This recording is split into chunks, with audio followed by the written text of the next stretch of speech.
Ayun mga ka-farmlat, so kape muna tayo habang naghihintay kay buyer and seller. So nandito po tayo ngayon sa hotel, Nerland Bank Gumaka. Ayan. So bali, yung buyer po natin is galing pa ng Paranaque, and then yung seller natin ay galing pa Pangasinan. So gabi po sila nagbiyahe. Ayan, so dito po namin napagdesisyonan na magkita kasi malapit po dito yung property, and then plan po ni buyer na dumiretso din sa property after payment para at least makita rin nila at mapagplanuhan kung ano yung possible na pwedeng gawin sa property. Ayan, so time check 8:09 AM na po. Ayan, so still waiting at papunta na, malapit na po sila. Ayan, so good luck. Ayun mga ka-farmlet, bali dumating na po yung buyer and seller natin. So bali, yung seller po is kahapon pa dumating from Pangasinan.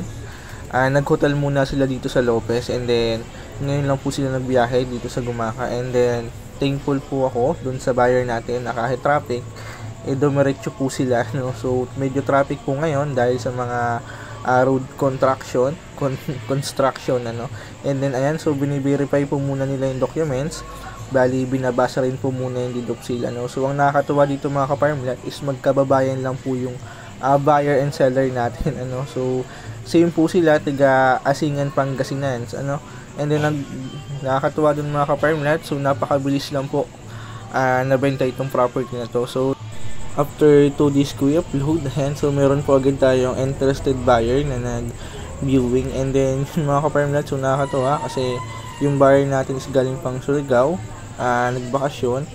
So, diretso tripping po agad kinabukasan. And nagustuhan naman po ni sir yung property for retirement plan. Ayan, bali, nagsasign up na po yung buyer and seller natin para sa deed of sale ng property. Ayan, bali yun mga ka-farmlat, after mag-decide ni buyer, ni sir, nag-request agad tayo ng CTC.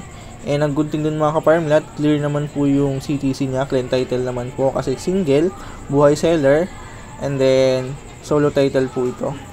And after lumabas ng CTC, so nagpa-schedule po agad si buyer for payment. So ang gusto po sana ni sir is mag-down payment muna para at least i-hold yung property. So ang sabi ko naman, clean title, pwede siya i-full payment. Ayun mga ka-farmlat, so sasign up din tayo for witness. And so yun mga ka-farmlat, puging-pugi tayo dyan.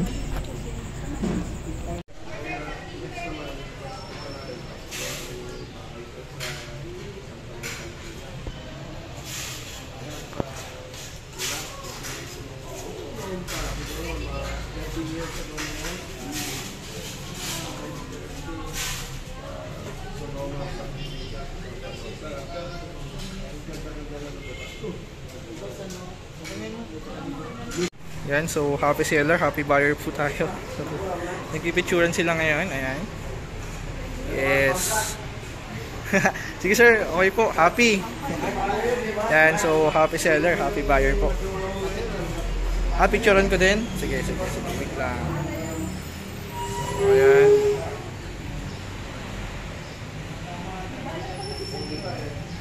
Okay. Thank you. God bless po. So, ayun mga ka-farm, lahat after payment, diretso po tayo sa property at gusto rin pong makita ng misis ni sir kasi si sir lang po nakarating dito last tripping So, yan, i-tripping ko po kayo ulit sa property.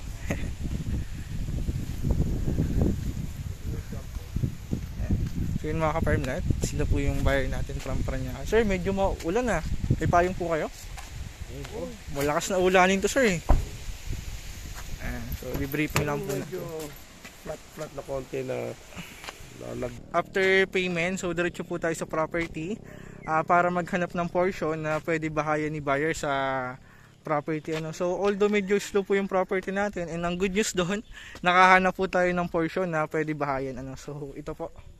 Yan, so platted po tong area na to. Yun lang mga ka-farmlat. So puputulin natin yan, mga 4 na puno para mapantay pa natin. So ang good thing dito, ayan, tabing barangay road po siya. So mababa yung rampa.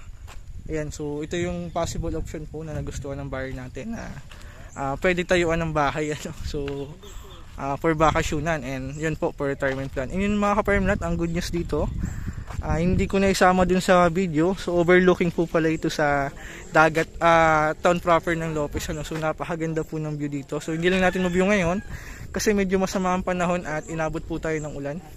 So isa po ito sa portion na gusto niyan tayuan ng bahay ano. So ayan, ito po yung buyer natin from Paranaque. Ayan. So ito po yung service nila.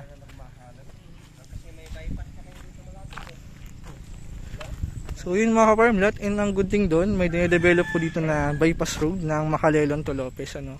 So if ever ma-develop yun, mas malapit na po yung time travel natin to town proper po ng Lopez. So yun mga ka-farmlat, even though medyo mataas yung value ng property, so ang good thing doon, if magkaroon ng development sa lugar, so nahabol naman po yung price niyan ano, at hindi naman po problema na siya yung sa pricing, kasi ang plan niya po dito is for retirement plan lang po ano. So para pag nag-retire siya, kasi nurse po siya sa abroad, so pag nag-retire siya, may farmland po siya na matatakbuhan.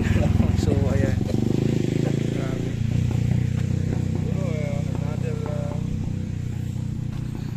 Approximately 8 months. 8 months. Pagka makakuha ng lahat ng pondo, simulan na yan. Okay.